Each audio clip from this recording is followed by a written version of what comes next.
What the hell is this? Does the Ukrainian army start to use Junkers? Attack airplanes? 100% it belongs to Ukrainian army. It looks like Junkers, but it's the Polish crop airplane equipped with a turboprop engine from what I see. Yeah, indeed. And this is the picture of Junkers, or it's better to say Junkers in Deutsch.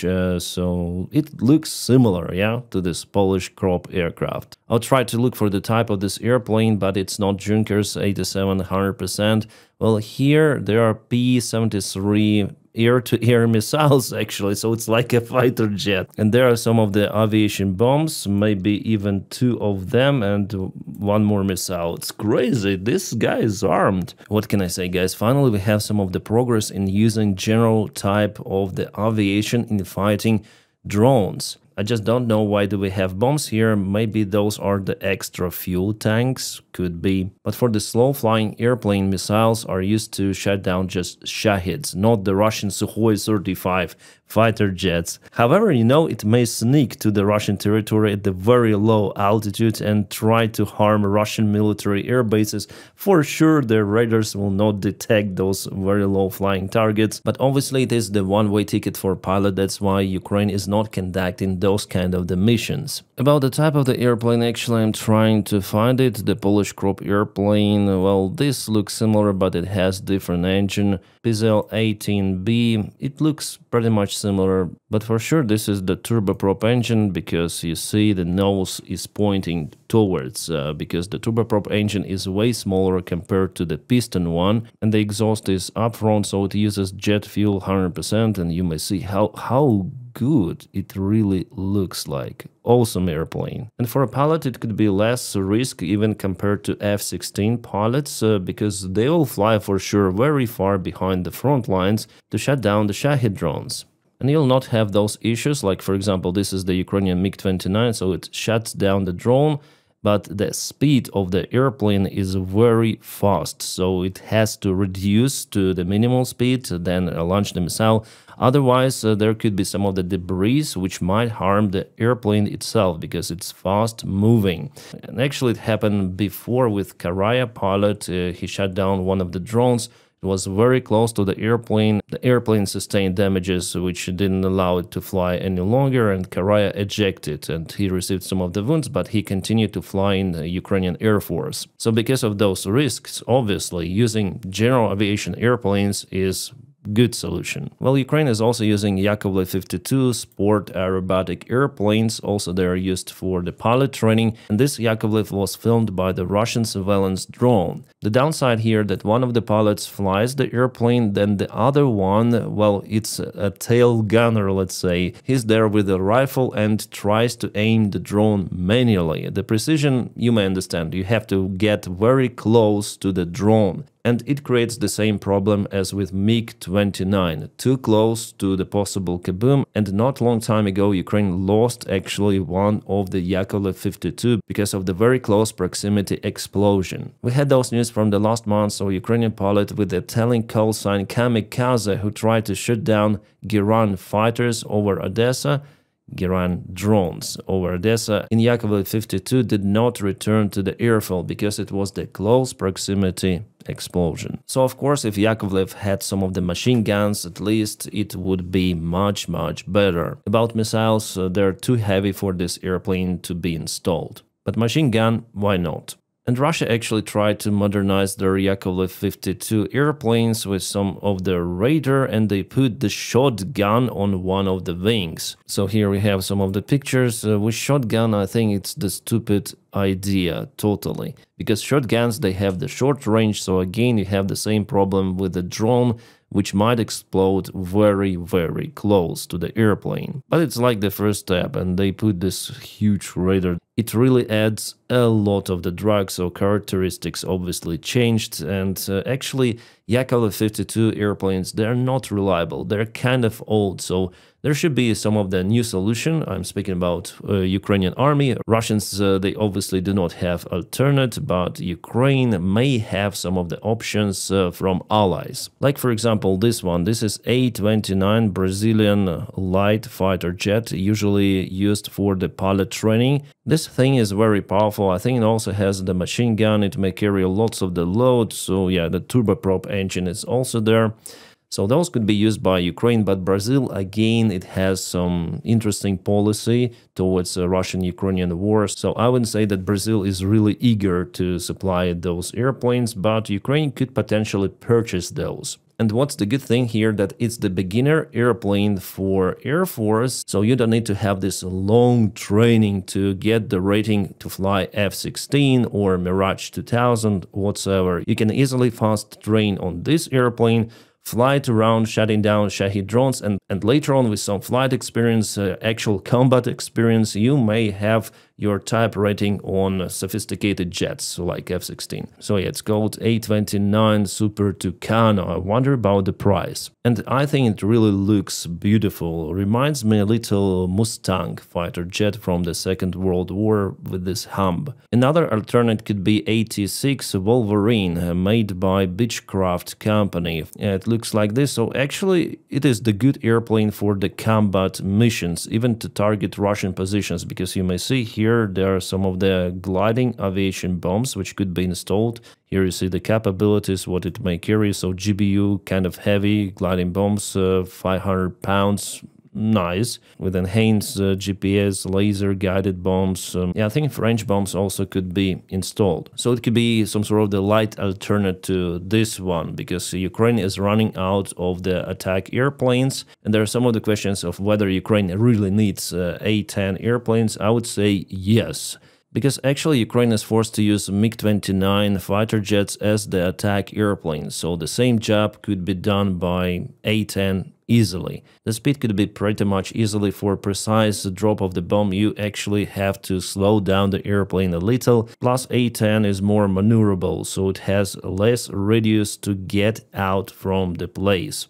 And yeah, this is the recent shot from Zaporizhia direction, where Ukrainian army is using lots of the MiG-29s. Also, why A-10 airplane or even AT-6 airplane could be useful for Ukrainian army is because Russia positions their air defense systems further away from the front lines. They do afraid of the Ukrainian drone strikes because Russia already had lost lots of the Buk systems, OSA systems, and S-300, S-400. Also, as I showed you in my yesterday's video, Russia gets blind day by day because Ukraine hits very expensive radars of the Russian army, as it happened, for example, in Crimea. So this is Neba'u, this is one more radar system they have in Crimea, and this is S-400 system, which was kaputted recently. So Ukrainian drones are very, very effective. And you know, guys, actually, yeah, I showed you this video yesterday. It is not the S-400 system. It could be S-500, the part of it. The new generation of those radars, they have those kind of the two things on the top. So I think it's the brand new produced system which was kaboomed by Ukraine. Awesome. But let's call it attack aviation could also play its great role. General aviation, small airplanes to hit Shahed drones, and also those kind of the airplanes, A-10, AT-6, to drop the bombs and operate at the front line. And yeah, there is the classical assumption that you should have the air superiority to use the attack airplanes on the front lines, but Russia is not even close with their fighter jets. They're also afraid to be shut down by Patriot systems. That is why they're not coming close to the front lines. What they might do is to use Sukhoi 34 fighter bomber to get closer to the front lines, drop the bomb and run away really fast. Like they do, for example, in Kherson region, trying to get rid of this bridge to later on start the assault operation, landing operation at this part of the city. At the same time, Ukraine cannot deploy Patriot systems very close here because there is also the probability that Russia might use their Lancet drones and also Iskander ballistic missiles to hit Ukrainian Patriots. So Patriots are located further away, however, it is still the threat for the Russian jet aviation. They hesitate to go into Ukrainian airspace, and because of this, I think that Ukraine might use attack airplanes like Sukhoi-25. Ukraine constantly uses those, and A-10 could play a great role. Plus, there is the final decision from the United States Air Force to retire Warthog in 2026. So the next year they will be already grounded, they will be not used by anyone. So I think why not to give those airplanes to Ukraine, why not to train pilots, because yeah, you need to have the specific training to fly those airplanes. But nevertheless, I don't think it's more sophisticated compared to F-16. There were several of the attempts to modernize A-10. Yeah, it was modernized many of the times, but United States were looking for some specific big modernization, and finally they decided not to do it. There were some of the voices against and for modernization and also for keeping this aircraft in the United States Army, but finally it's gonna retire the next year. Yeah, actually it's my favorite military aircraft, that is why I have it on my poster. Some people say that it's not connected to Ukraine at all. Yeah, I know, but I like this airplane, that's why it's here. Here's the interesting video from the ex-military and aviation expert Wes O'Donnell. I'm gonna put this video in the link below, and he's 100% agree also with me that Ukraine needs those airplanes. The A-10's unfinished business in Ukraine. News just broke that the U.S. Air Force is finally pushing the legendary A-10 Thunderbolt II, yes, the Warthog, out to the Arizona boneyard. But as Ukraine faces waves of Russian Shahed drones, military tech nerds everywhere, myself included, are screaming at their screens, just send the BERT machine to Kyiv already. Yeah. You see, it's the perfect one for multiple of the combat missions. They may fight Shahed drones. Maybe, I'm not sure, but the speed could be enough to chase the cruise missiles or at least target cruise missiles with air-to-air missiles. And as I say to you, there could be aviation gliding bombs, there could be a support of the Ukrainian groups, fight against the Russian sabotage groups in Ukrainian territory. So it's the versatile multi-purpose aircraft, which should be, I think, should be absolutely delivered to Ukraine. Here we have the fresh video of Mirage 2000. Not long time ago, Ukraine lost one of those because of the technical malfunction, as it was reported by Ukrainian Air Force Command. Indeed, those fighter jets, they're kind of old. Well, they're still in a way capable, but Rafale is way better. And about F-35, well, it cannot replace attack airplanes fully, and yeah, it's the best seller of the United States, but the United States policy makes it complicated to rely on that airplane. And our partners, they're not okay with USA policy, so for example, Spain rules out buying F-35s, choosing between Eurofighter or FCAS. I'm gonna speak about FCAS later in this video.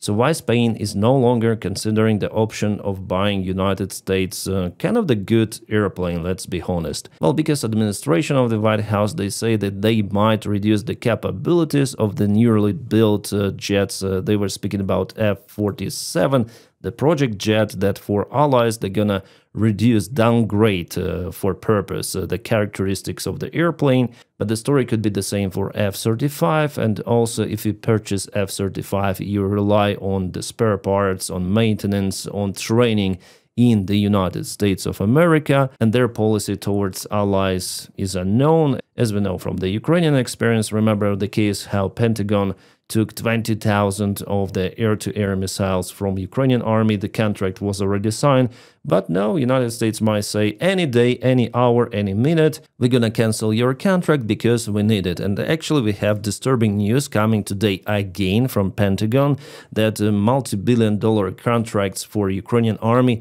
also could be cancelled once again, and the same persons are doing it. I'm gonna tell you more in my next update in a few hours, guys. This situation drives me mad. So here I understand Spain 100%, it's better not to be focused on what is happening across the ocean, and we are in Europe, we should purchase European things, especially for military, not to be dependent on Donald Trump or any sort of the idiocracy president which could be next time in the United States. You never know. Yeah, you may have your own idiots in Europe, but those are your idiots. Finally, you will receive the spare parts. The probability is more. So what's the FCAS? So well, let's go for Wikipedia. This is the future about this. I don't know what they wanted to show here, but yeah, that's the thing. They are working on it. So yeah, it's actually similar to F-35, but it will have two of the engines. It's bigger than F-35. Reminds me the fighter jet which China released recently. Well, you never know what it could be like the final product. And now we have those generated images. So Dassault with Airbus, they're working on this one. French Navy future aircraft carrier will carry those fighter jets. The development was started in 2017 from what I see, and it's still ongoing. Then it will be released like the first prototype. We'll see. And yes, this is the J-36 fighter jet, which was flying. Yeah, it doesn't look like that aircraft. I'm sorry, I'm taking my words back.